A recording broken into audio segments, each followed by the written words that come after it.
What's up, guys? It's SciFX here, and I got another top 5, and this time I want to talk about twist endings or shock endings in movies. Um, there will be 5 spoilers during this, so if I name a movie and you guys want to see it, just actually I'll try to get the times of what I talk about. There's this certain wow, I can't talk. Like, say number 4 will happen 3 minutes in. I'll say when exactly happens in the description. So if you don't want to hear the spoiler, but you want to watch the rest of the video, just skip over and look at the description. So starting out with number 5, I'm gonna try to have at least one for every countdown, I guess. At least one part that's gonna be like a not necessarily a dark horse, but something that people won't be able to guess, or it's not obvious. And at number 5, I just finished watching the movie just to remember everything that happens, is Darkness. Darkness is a film about a family that moves from the States to Spain, and within a week pretty much all hell breaks loose. And Anna Paquin is in it. She's like the main character, Sookie, aka Rogue. The movie isn't really too scary. I mean, I even watched the unedited version, but the ending is just it's so good. So here's your spoiler alert, I guess. Her friend comes to the house to rescue them because they, like demons, were trying to pretty much the plot is these 3 like witch demons are like pure evil, and they can only take over, I guess, when it's pure darkness. That's why the film's called Darkness. And every 40 years there's an eclipse, and it was 40 years later, and all the preparations were working out and all that crap, but Anna Paquin and her brother managed to escape the house, and her friend shows up in this beetle, and they get in and they start to drive away, and you're like thinking, wow, they made it. But you kind of notice that her friend's like he's driving, and he doesn't look like himself. Okay, and then they cut back to the house, and another beetle pulls up, and it's her real friend, and he opens the door to the house, and he's like, Regina! That's Anna Paquin's name. And then you hear like a demon-like Regina voice saying, there's something upstairs I want you to see. And the door just closes, and it's pure darkness. And they cut back to Anna Paquin and her brother in the car. And the brother's like freaking out. He's like 10 years old maybe. And Anna Paquin's like, no, it's okay. We beat him. We're safe. Then the brother looks at her. Or not the brother. The boyfriend looks at her. And he just says no. And that's it. And they drive into this tunnel, and it's just pure darkness, and then the film just ends. And it's nice to see a horror film where they don't make it. It doesn't happen too often, and that was definitely one of them. Let's see. Okay, number Fizzor 4, baby. Hope 4. Okay, now I'm sure. Actually, when I watched this in my film and media class back in like April, I was like one of 2 people who actually seen this, which is kind of sad. And of course, I'm talking about Psycho. If you guys haven't seen Psycho, it's probably because you're like 13 years old, or you're just weird. Should I even do the plot of Psycho? Now, I'm not talking about the ending where Norman comes down the stairs and you see the sister spin the chair around and there's the skeleton.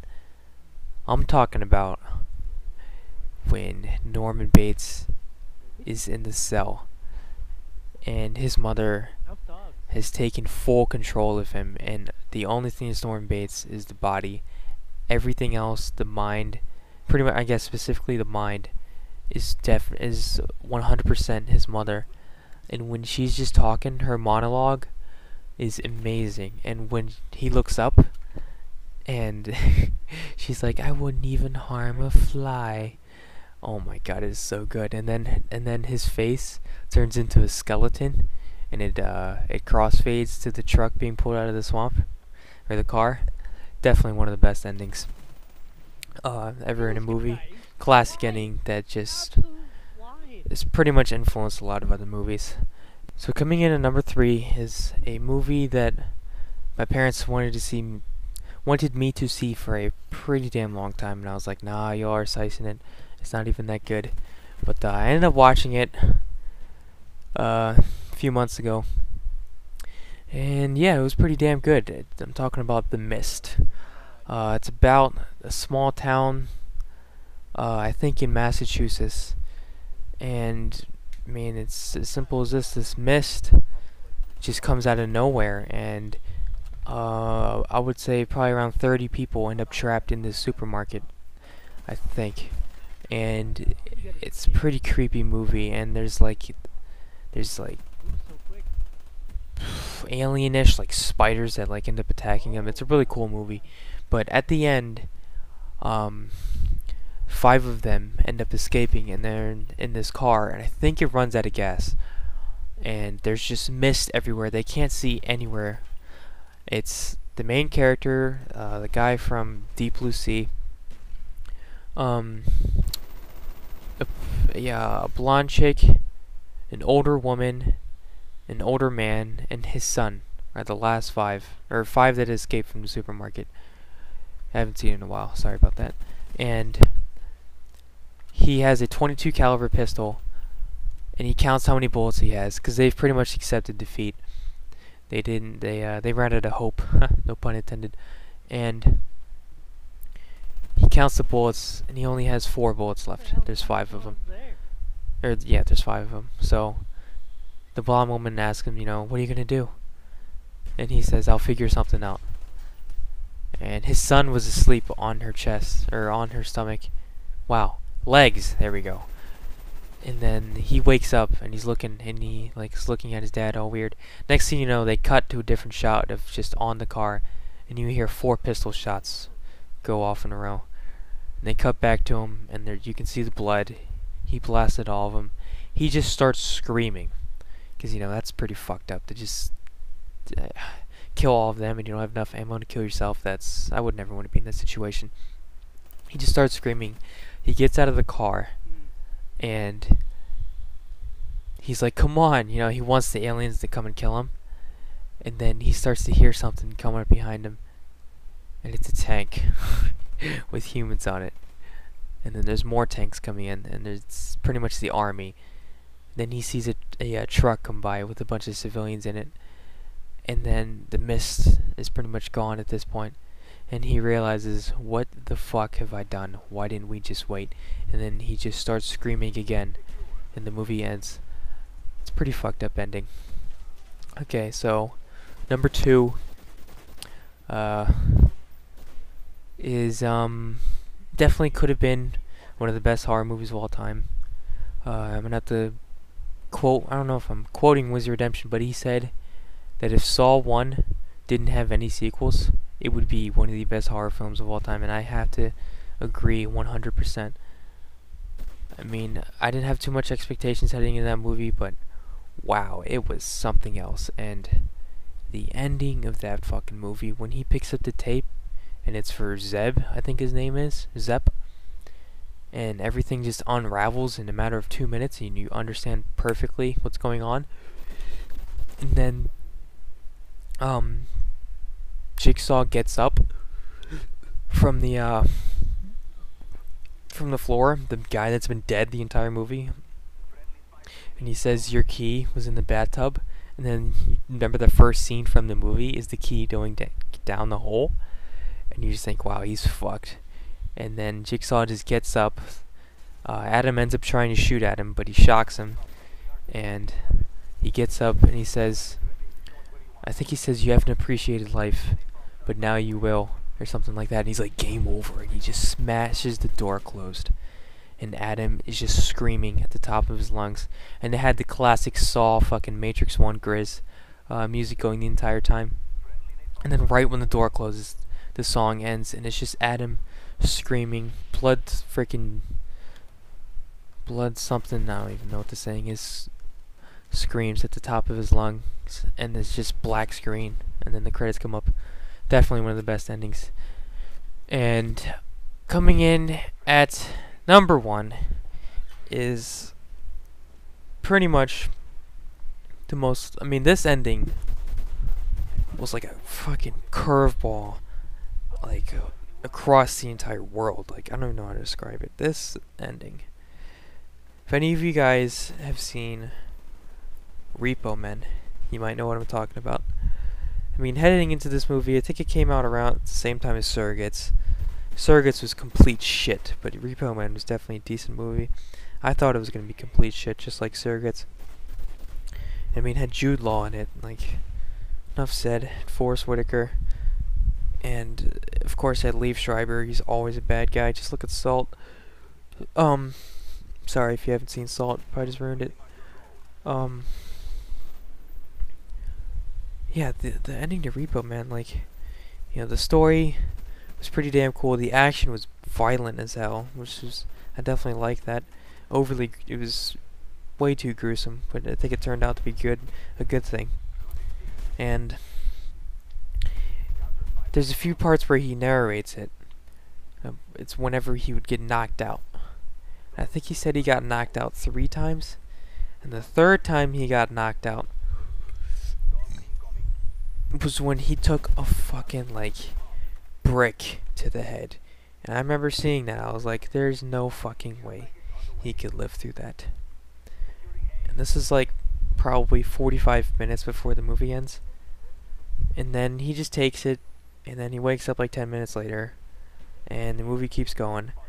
Pretty much everything after that point goes his way. He turns into fucking Neo, you know, the girl that he wants to be with the whole time. Them two end up doing some like voodoo shit, and like the thing is, okay, I didn't explain the plot at all. His job was to scan, or was to make sure that people paid for their organs and shit, and if their time ran out, his job was to go and kill them and get the organ back. And this girl that he met ended up having pretty much her entire body was owned by his company. Even like her tongue wasn't real. I think the only thing that was real was her lips, was it? Something like that. And they end up going to like the headquarters, and they scan like everything on her, saying like, you know, pretty much making it look like he got it all back. He didn't kill her to have to do it, which is why it was very strange, because she lost a lot of fucking blood, and they were like cutting her open and shit. And they end up making it out of there. And it's him, the girl from Predators, and fuck, I Am Legend. Holy shit, I could not think of that.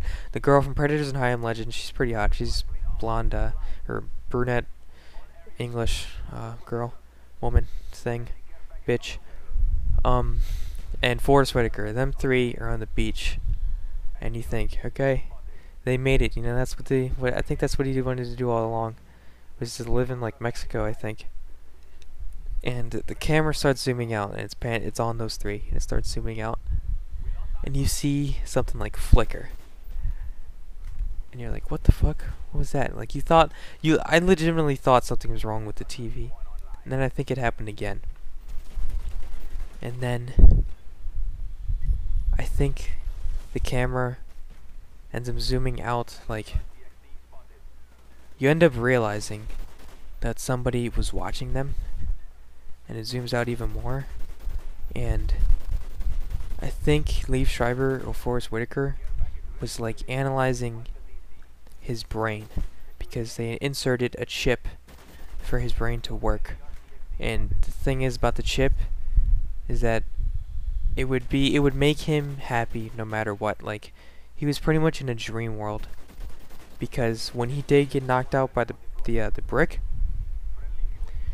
that was pretty much when the movie ended. Everything that happened after that was all in his mind, and he made it all up. That's why everything went his way. And I mean, I was so pissed that he didn't make it after that ending. I actually felt for the character of Jude Law. I was pretty mad. And Forrest Whitaker was a like good guy turned bad guy, and you thought he was bad, but then he ended up turning good. Even Liev Schreiber, was kind of good at the end, I think. And Forrest Whitaker was the one that wanted him to have the chip. And I was just thinking to myself, wow, he didn't fucking make it. It was shocking. It was a good ending to a pretty decent movie. I enjoyed it, and I'll pretty much remember it for the next, I don't even know, I'm not going to make up some stupid number. So, hopefully, you guys have seen these movies and I didn't just ruin 5 decent movies and good movies and wonderful movies like Psycho for you. Like I said in the description like last one, please, you can suggest one, like, oh, what about this? I understand I might not be remembering something right now. But don't tell me your top 5. I'm not subscribed to you. You're subscribed to TCG. I'm sorry if I sound like a dick, but it's the truth. And suggest me a top 5. I think the next one I'm going to do, or I already know another one I'm going to do. I'll probably do it right after this. So suggest me some top 5s. It could be for movies, video games, just anything. I'll do top 5. It'll probably turn out to be at least 10 to 20 minutes. So see you guys in the next one.